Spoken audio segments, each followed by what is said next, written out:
What you really need in order to get something cut perfectly out of its background is a start. And of course, you've learned my preferred method of a start is to start with a channel. But that doesn't make everyone feel that comfortable. And so people will try anything. And people have tried the magic wand. The magic wand,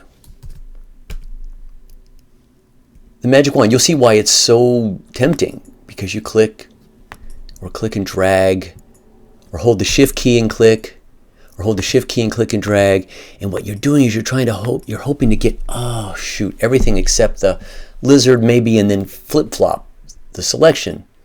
Select the inverse. Let's try it with the lizard. Let's click the lizard, hold the shift key. Okay, here's what I want to tell you without wasting any more time.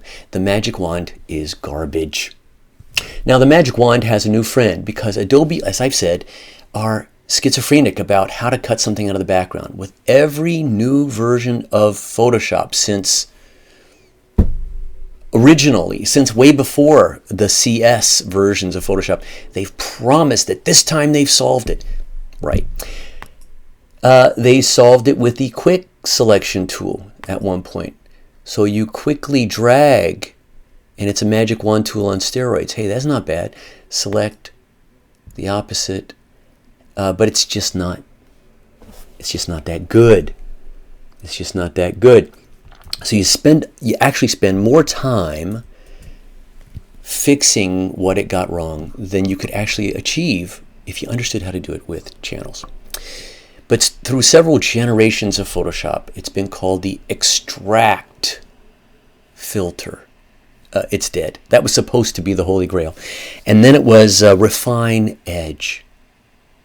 And then they killed that in another version. And then the new Holy Grail was select and mask. And then people whined that they took away refine edge, and so they brought refine edge back. And then people whined that there were select and mask missing, so they combined the two, and they're still in there. But here's what I want to tell you, the bottom line. They're all not good. At least they're all not great. They're all not 5 minutes or less. And so you're working too hard. The best way, if you'll force yourself to learn it, is channels. But I'm going to show you a few of these. So since we already started on this spiny lizard with focus area, let's do that again. I'm getting a start, and that's important for this. I'm going to get a start. And then you'll see that down in the bottom of it, you can go right from there to the newest select and mask feature. Now you can get to select and mask from the select menu also without having to go through focus area. But at any rate, let me show you this. Here's what you really want to know when you get into select and mask. There are several ways to view your image on a temporary background, okay? As onion skin or marching ants selections, overlay of red. It used to be called a ruby lith in the old days.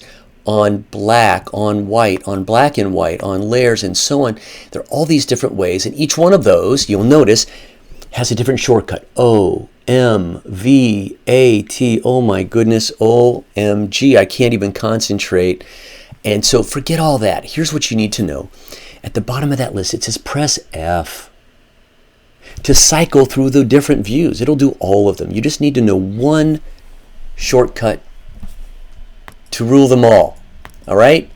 It's F, F, F, F, F, F. It cycles through the views. That's the preferred method to see what you're getting. All right, select and mask. I'm going to F until I see my preferred method, and I'm looking at it, let's just say. And then the rest of these things are show me my edge, show me the original, highlight the quality. I highly advise you click something called Smart Radius if you choose to use this. But you're going to see that once you finally figure out all of these refinements, you're past 5 minutes.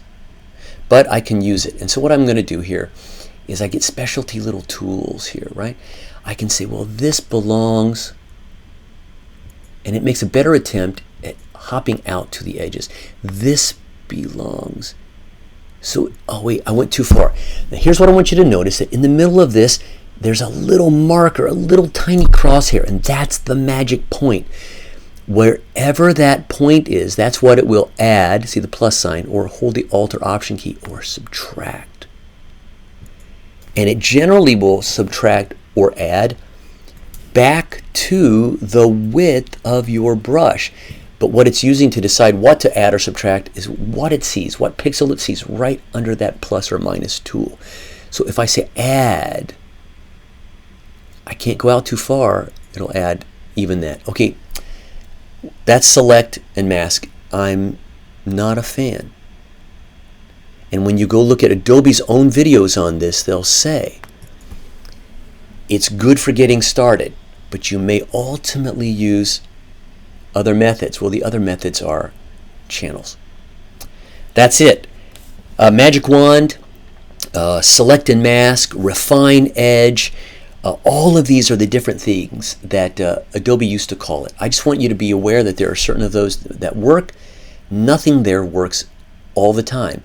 And I've got to be honest, not even channels works perfectly all the time. It really depends on the background. If you're the photographer, make sure that you set up a good clean background. Shoot on white, shoot on a green screen, shoot on gray, shoot on something that helps make this process easier if you're the photographer.